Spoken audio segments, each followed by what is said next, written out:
मेहनत करना बहुत अच्छी बात है, लेकिन मेहनत के साथ डायरेक्शन जोड़ दो तो मंजिल मिलती है।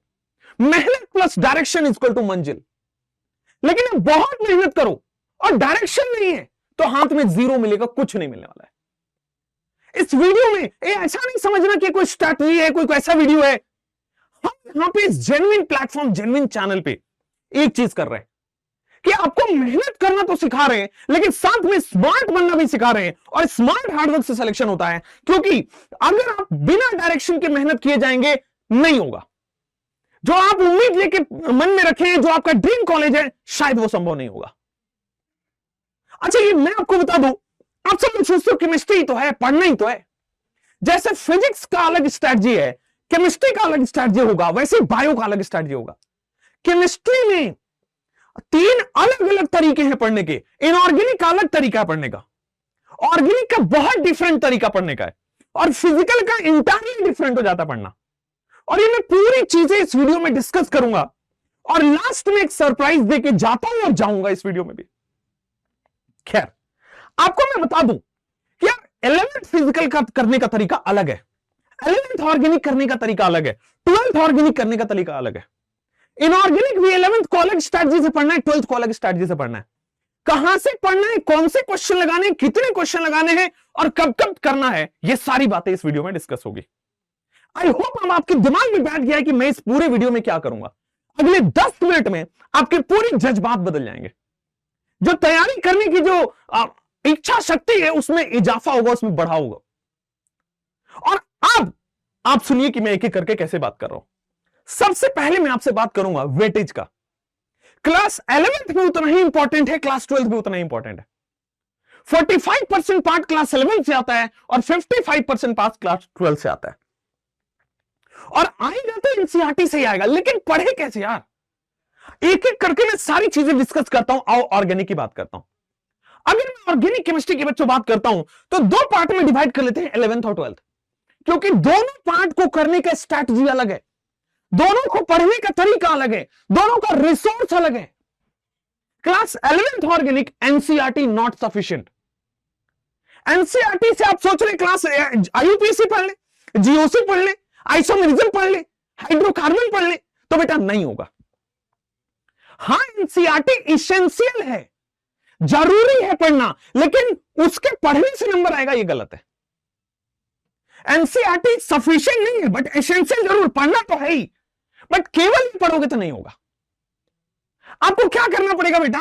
कोई भी आपने क्लासरूम तो ले रखी होगी, ऑफलाइन क्लासरूम, मान के चलता हूं कोई ना कोई ऑफलाइन आपने ज्वाइन कर रखा है, या आप हमारे ऑनलाइन, क्योंकि बेस्ट ऑनलाइन हम प्रोवाइड कर रहे हैं, हमारा ऑनलाइन बेस्ट ऑनलाइन है, तो बेस्ट ऑनलाइन बैच से आप पढ़ रहे होंगे। क्योंकि यहां पे जो केमिस्ट्री पढ़ा रहे हैं, सोचो आप 20 साल एक्सपीरियंस के साथ service Dikshit sir physical chemistry पढ़ाते हैं, 20 साल में 20,000 से ऊपर डॉक्टर बना चुके होगा। ये कमी नंबर है वैसे तो। मैं ऑर्गेनिक में जी जान लगा के पढ़ा रहा हूं आपको, इनऑर्गेनिक में एनसीईआरटी पूरा टिप्स पे कराता हूं। इससे बेहतर क्या हो सकता है? खैर, एनसीईआरटी सफिशिएंट नहीं बट एसेंशियल, इसकी बात भी कर लेता हूं। एनसीईआरटी सफिशिएंट नहीं बट एसेंशियल, इसकी बात भी कर लेता हूं। आ जाओ, कौन कौन से चैप्टर्स है क्लास 11th में जहां पे एनसीईआरटी सफिशिएंट नहीं है? आपको हमारे वीडियो से पढ़ने पड़ेंगे, या फिर अगर आपने कोई ऑफलाइन लिया है तो ऑफलाइन पढ़ना पड़ेगा। मान लीजिए आईयूपीएसी की बात करता हूं, आप आईयूपीएसी एनसीईआरटी से पढ़ के आप सोचोगे नंबर आ जाएगा, नॉट पॉसिबल। आपको ये चैप्टर जो है आईयूपीएसी, जीओसी, आइसोमेरिज्म और हाइड्रोकार्बन, मैं हाइड्रोकार्बन नाम से पढ़ाता हूं, बट कोटा में और डिफरेंट डिफरेंट जगह पर रिएक्शन मैकेनिज्म नाम से पढ़ाया जाता है। तो ये जो 4 चैप्टर्स हैं, ये जो 4 चैप्टर्स हैं, ये आपको बाहर से पढ़ना ही पड़ेगा, बिना इसके ऑर्गेनिक का बेस नहीं बनेगा। अच्छा, क्लास 12th ऑर्गेनिक को अगर आप कोचिंग से करना चाहोगे, गलत है। इसलिए हमारी क्लासेस में आप देखोगे एनसीईआरटी ओनली। क्लास 12th में हेलो अल्केन, हेलो अरीन, कौन कौन से चैप्टर है भाई? Hello alkane, hello Areen, alcohol, phenol, aldehyde, ketone, carboxylic, amine, biomolecule, polymer, chemistry in everyday life. इसमें एनसीईआरटी से एक लफ्ज बाहर नहीं जाना है।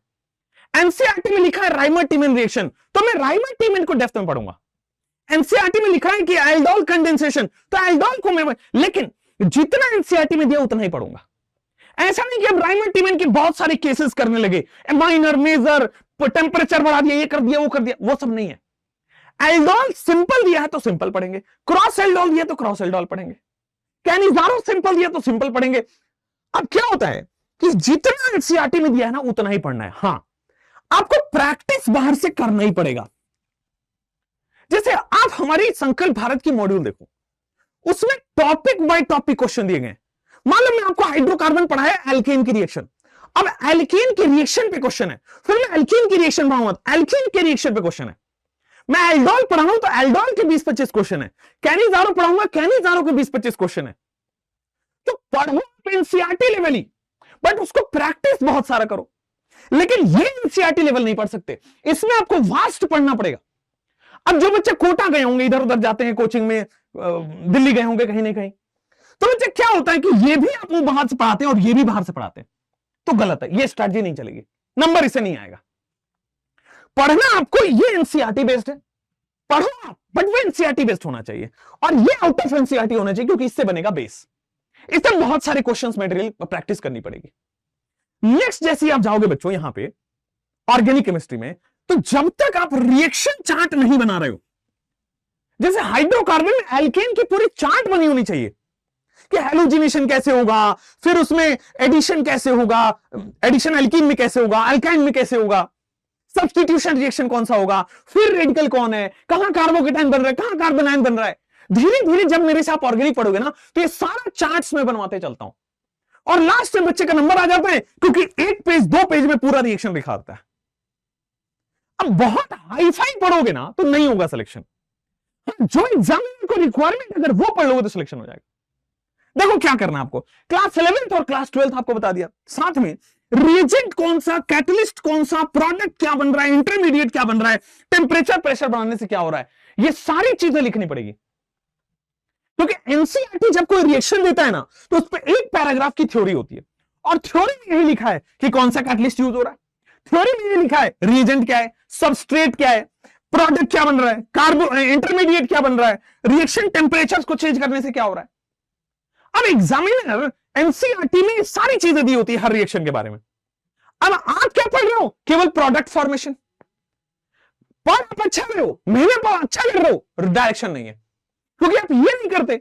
और आप देखो जरा प्रीवियस ईयर उठा के, मैं कहीं बाहर की बात नहीं कर रहा, 3 साल की पेपर उठा के देख लो, कोई बहुत तो सवाल आया क्या, नहीं, सवाल वही है जो एनसीईआरटी में। तो आप एनसीईआरटी बेस्ड पढ़ाई करो, मेरा यही कहना है, भटको मत, इधर उधर की बातें ना करो। देखो मैं बार बार बोलता हूं, मैं हूं चाहे कोई भी टीचर हो, वो भावुक होते हैं, वो नॉलेज अंदर रख नहीं पाते, हम सब बता देते हैं आपको, और आपको सब बताने के साथ साथ ये गलती हो जाती है कि आपको सिलेक्शन नहीं हो सकता, क्योंकि आप वो पढ़ो जो सिलेबस के लिए है, वहां पे सिलेक्शन होगा। तो आपको ये दिमाग में रखना पड़ेगा कि ठीक है सर पढ़ा रहे, अच्छी बात है, बट साथ में एनसीईआरटी के हर चीजों को मुझे नोट्स बनाना पड़ेगा, उन्हीं का सिलेक्शन हुआ है। देखो कोचिंग का रोल 60% होता है, 40% वो बच्चे का रोल होता है, टीचर का रोल 60% होता है, वो 40% बच्चा करता है। और बच्चा कैसे करता है, तो एनसीईआरटी बेस्ड वो लगा के।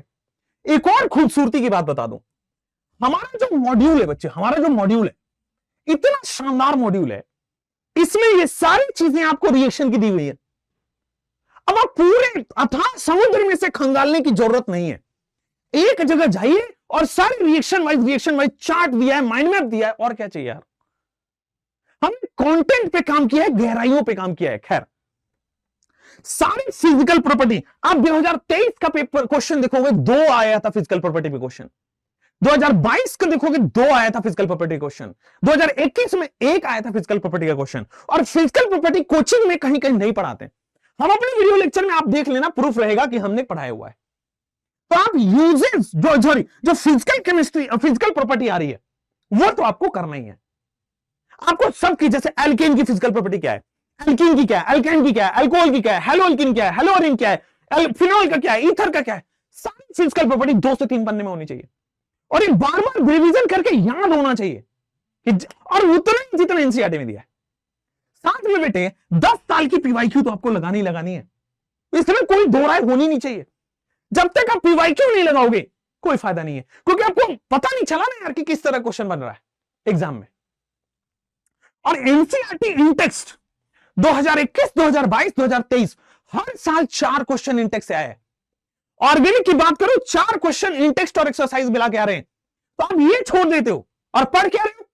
बड़ी बड़ी मॉड्यूल्स, बड़े बड़े लोग आके पढ़ा रहे हैं कोटा दिल्ली से आपको आके। हद हो गई यार। भाई ऑनलाइन इसलिए आया था ना कि ऑफलाइन से बेहतर कर देंगे। ऑफलाइन इसलिए थोड़ी आया था कि नहीं यार महंगी फीस, पहले तो ऑनलाइन पढ़ाएंगे फिर महंगी फीस लेके बच्चों को वहां पढ़ाएंगे, और पढ़ाएंगे अभी वही जो कोटा में पढ़ा रहे थे लोग। पहले 4 लाख देके बच्चा बर्बाद हो रहा था, अब 4,000 3,000 में हो जा रहा है। तो ये संकल्प भारत बनने के पीछे बहुत सारे रीजन थे। उनमें से बहुत बड़ा रीजन ये था कि जितनी जरूरत है सिलेक्शन के लिए वो दिया जाए, और संकल्प सिलेक्शन का नाम है। मैं बात करता हूं बच्चों फिजिकल केमिस्ट्री के। अब यहां पे एनसीईआरटी सफिशिएंट नहीं है। ऑर्गेनिक में क्लास 11th में ऑर्गेनिक एनसीईआरटी सफिशिएंट नहीं है, क्लास 12th में है, लेकिन फिजिकल केमिस्ट्री का कोई भी क्लास हो एनसीईआरटी नॉट सफिशिएंट। हाँ लेकिन एसेंशियल है, क्योंकि NEET 2023 2 question directly in text, NEET 2022 3 question directly in text.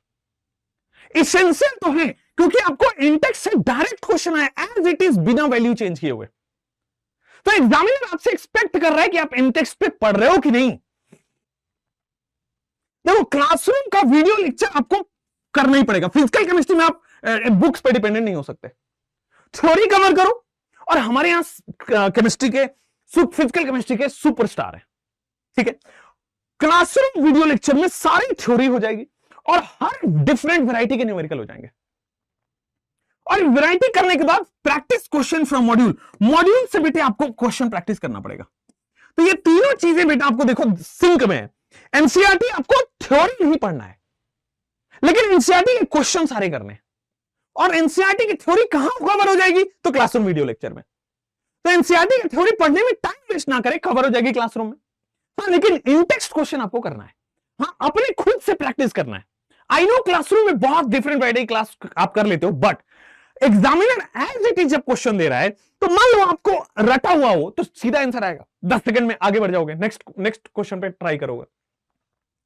उसी तरह बेटे सारे देखो शॉर्ट नोट्स आपको थ्योरी का बनाना पड़ेगा। मान लीजिए मोल कॉन्सेप्ट है, आप कहोगे इसमें क्या थ्योरी होगी? मोल कॉन्सेप्ट में थ्योरी नहीं होगी, लेकिन आपके पूरा माइंड में बनेगा कि पहले नंबर ऑफ एटम निकलवाते हैं, फिर नंबर ऑफ मॉलिक्यूल निकलवाते हैं, फिर हम मोल कैलकुलेशन पे आते हैं, फिर धीरे धीरे हम स्टोइकोमेट्री पे जाते हैं, फिर धीरे धीरे मोलारिटी पे जाते हैं। मोलारिटी के फॉर्मूले हो गए वो शॉर्ट नोट्स बन जाएगा, मोल के फॉर्मूले हो गए शॉर्ट नोट्स बन जाएगा। तो ये सब बनता है। और प्रीवियस ईयर के क्वेश्चन तो हर सब्जेक्ट में करना है, not chemistry, not physics, not bio, all. जैसे ही आप किया करोगे इन ऑर्गेनिक केमिस्ट्री, यहां पे भी एनसीईआरटी इज ऑल। यहां ना आपको कहीं कुछ बाहर से पढ़ना है, ना कहीं कुछ अंदर से पढ़ना है, लेकिन ये 3 चैप्टर अगर आप एनसीईआरटी पे पढ़ते रहे, भाई हम लोग ना कोई यूट्यूबर नहीं है, हम कोई आपको भैया दीदी वाला ज्ञान देने नहीं आए। बच्चा को जो पढ़ाएंगे वही आएगा, बच्चा को पढ़ाते ही सिलेक्शन होता है, हर साल का प्रूफ है। भाई आपका भी हो सकता है अगर आप बात मानो तो, सिंपल बात है। ये जो 3 चैप्टर है पीरियोडिक टेबल, केमिकल बॉन्डिंग और कोऑर्डिनेशन कंपाउंड, ये जो 3 चैप्टर है पीरियोडिक टेबल, केमिकल बॉन्डिंग और कोऑर्डिनेशन कंपाउंड, ये 3 चैप्टर बेहद इंपॉर्टेंट हैं। इनको आपको एनसीईआरटी के बाहर पढ़ना ही पड़ेगा। आप सोचोगे पीरियोडिक टेबल एनसीईआरटी पढ़ के हो जाए, नॉट पॉसिबल, बहुत कम दिया है। केमिकल बॉन्डिंग एनसीईआरटी पढ़ के हो जाए, नॉट पॉसिबल, बहुत कम दिया है। कोऑर्डिनेशन एनसीईआरटी से बाहर पढ़ना ही पड़ेगा, नॉट पॉसिबल, बहुत कम दिया है। क्योंकि आप एनसीईआरटी में इतने छोटे करके लिख दिया है ना, वो शॉर्ट नोट्स का भी शॉर्ट नोट्स है, शॉर्ट नोट्स का बाप बनाया उन्होंने। अब आप सोच रहे हो कि एनसीईआरटी पढ़ के सिलेक्शन हो जाएगा, भाई गलत फहमी में हो, सिंपल बता रहा हूं। देखते रहो स्ट्रैटेजी, देखते रहो वीडियो, खुश होते रहो, साल के लास्ट में आओगे हम ही से पढ़ने कंटेंट में। इसलिए शुरुआत में सुधर जाओ, और साथ में आप देखो बाकी सारे चैप्टर्स रिमेनिंग ऑल एनसीईआरटी। जब ये तीनों स्ट्रांग होगा ना, H block, P block, D block, hydrogen, इतना शानदार हो जाएगा, कुछ करने की जरूरत नहीं है। ये तीनों से मेटलर्जी हो जाएगी, उसमें ओनली एनसीईआरटी, बाकी सारे चैप्टर्स में ओनली एनसीईआरटी। लेकिन बेस तो बने, बेस ही नहीं बनेगा, आईक्यू ही नहीं डेवलप हुआ, कैसे सिलेक्शन संभव समझ रहे हो आप? शॉर्ट नोट्स हर एक चैप्टर का बनाना है, और एनसीईआरटी का हर लाइन इंपॉर्टेंट है। हर लाइन मतलब हर लाइन, हर लाइन में जो लिखा गया। अब देखो मेरा इनऑर्गेनिक केमिस्ट्री प्रोटॉन बैच मैंने पढ़ा दिया इनऑर्गेनिक वहां पे, और न्यूट्रॉन इनऑर्गेनिक चल रहा है। आप जरा बच्चों से पूछो, बात करो, पता लगेगा कि एनसीईआरटी सब कुछ कवर है। बच्चे कई बार कोटा गए, दिल्ली गए, हैदराबाद गए और वापस आके पढ़ते हमें से और सिलेक्शन होगा ऑनलाइन से। तो ये बात को समझो, थोड़ा सा ओपन माइंडेड होकर सोचा करो कि भलाई किस में। आप एक ही स्ट्रैटेजी को फिजिक्स में भी लगा दो, केमिस्ट्री में भी और बायो में भी, नॉट पॉसिबल। बेटा सारे इंटेक्स्ट क्वेश्चन सॉल्व करने हैं बेटा, कम से कम 4 से 5 इंटेक्स्ट क्वेश्चन पूछे जाते हैं हर साल, और आपके पास पीवाईक्यू तो है ही 10 साल का। तो मैं कुल मिला के आपको बात कर रहा हूं, मान लीजिए आपके पास कोई कमी रह गई है, मान लीजिए इंडिया का best and the most affordable, best in terms of quality, best in terms of teacher, best in terms of test series, best in terms of result, और मोस्ट एफोर्डेबल क्यों? क्योंकि हम मानते हैं कि शिक्षा जो है एक सेवा करने का साधन है, हम लोगों को हेल्प कर रहे हैं एजुकेशन देके। मेरा मानना यह है और बाकी पूरी टीम का मानना यही है। अगर आप कहीं पे फंस गए, कोई भी दिक्कत आ रही है, हमारी न्यूट्रॉन बैच को ज्वाइन करके, क्योंकि न्यूट्रॉन बैच क्या है? न्यूट्रॉन बैच एक ड्रॉपर बैच है जो 1 साल में पूरी सिलेबस को कंप्लीट कराता है। अब ये न्यूट्रॉन बैच को ज्वाइन करके आप अपना सपना पूरा कर सकते हैं। जो सारी बातें इस वीडियो में बताई है, यहां पे वो आपको इंप्लीमेंट होगी, और बातें सुन इंप्लीमेंट नहीं करोगे मैं हेल्प नहीं कर सकता बच्चे सिलेक्शन में। टू द पॉइंट, एकदम साफ सिंपल बात है भाई। न्यूट्रॉन, अच्छा मान लीजिए आपको क्वेश्चंस पता नहीं लग रहा है, तो हैव यू हर्ड अबाउट संकल्प भारत मॉड्यूल? अगर आप संकल्प भारत मॉड्यूल को देखोगे तो बेटा यहां पे टॉपिक वाइज क्वेश्चन है। आपने एक टॉपिक पढ़ा, क्वेश्चन लगाओ। सर टॉपिक वाइज के बाद इसमें मिक्स क्वेश्चन भी है, इसमें एनसीईआरटी क्वेश्चन भी है, इसमें असर्शन रीजन क्वेश्चन है, इसमें स्टेटमेंट क्वेश्चन है, इसमें मैथ्स क्वेश्चन है। जो नीट में पूछा है वो सारा है, और वो भी द मोस्ट एफोर्डेबल 2900 की पड़ती है। अगर आप डाउनलोड करोगे तो फिर भी कोई ना कोई 200-300 रुपए कमी हो ही जाता है। ठीक है, for any doubt, if you have any doubt कि कहां से कैसे क्या करना है, तो this is the number you can call. I hope आपको ये जो स्ट्रैटेजी है, ये जो 180 बटा 180 लाने की जो तरीके हैं, वो आपको समझ आया होगा। Thank you so much and for इतनी बड़ी फैमिली आपने बनाई, इसको और फैमिली को बड़ा करते हैं, है ना, हम लोगों तक और पहुंचते हैं, आपकी मदद से पहुंच पाएंगे। आप इसको keep sharing, keep referring to your younger ones, अपने स्कूल, कॉलेजेस, गांव तक बताइए, शहर के कोने कोने तक पता होना चाहिए संकल्प भारत के बारे में, क्योंकि ओवरऑल आप बढ़ेंगे, हम बढ़ेंगे तो भारत बढ़ेगा, देश बढ़ेगा। जय हिंद।